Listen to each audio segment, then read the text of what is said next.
সেইদিনাখন যে গোমধানকেইটা লৈছিলোঁ পৰিবলৈ এতিয়ালৈকে সময় পোৱা নাই মানে দিনত যে ৰোজা থাকে আৰু ইফতাৰৰ সময়ত ইমানেই দৌৰাদৌৰি লাগে যে ইফতাৰখিনি বনাই মেলি খাওঁতে এই গোমধানকেইটালৈ মনতে নপৰে আৰু আজি বোলো নাই আজি পৰিমেই আজি খামেই ইয়াত বাটাৰ আৰু ৰেড চিলি মিক্স কৰি মজা আছে তো ইয়াত আমি এতিয়া ফ্ৰুট চালাড বনাম ফ্ৰিজত থৈ দিলে কিবা পানী পানী হৈ যায় ক্ৰীমটো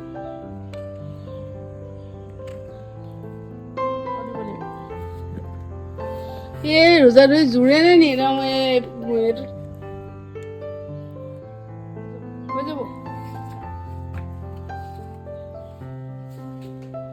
বস্তুটো মোৰ আটাইতকৈ বেছি ফেভৰেট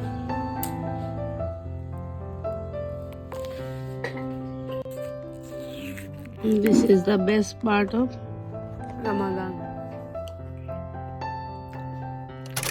ইফতাৰ কৰি হোৱাৰ পাছত অলপমান আৰাম কৰিলোঁ তাৰপিছত নাজিৰালৈ বুলি ওলাই আহিলোঁ সৰু সুৰা দুই এটা বস্তু ল'বলৈ আছিলে সেইকাৰণে বোলো আহি আগতে লৈ যাওঁ কাৰণ ঈদৰ সময়ত ইমানেই বেছি ভিৰ হয় আগতীয়াকৈ আহি লৈ গ'লে ভাল হয় মই যাওঁ দে তই আহি দে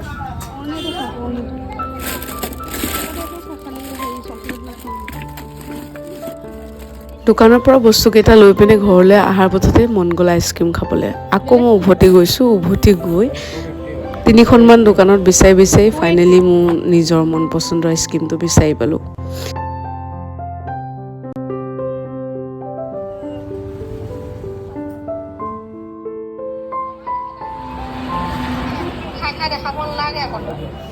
So this is it for the video. Let me know in the comment section what do you think about this video and follow for more.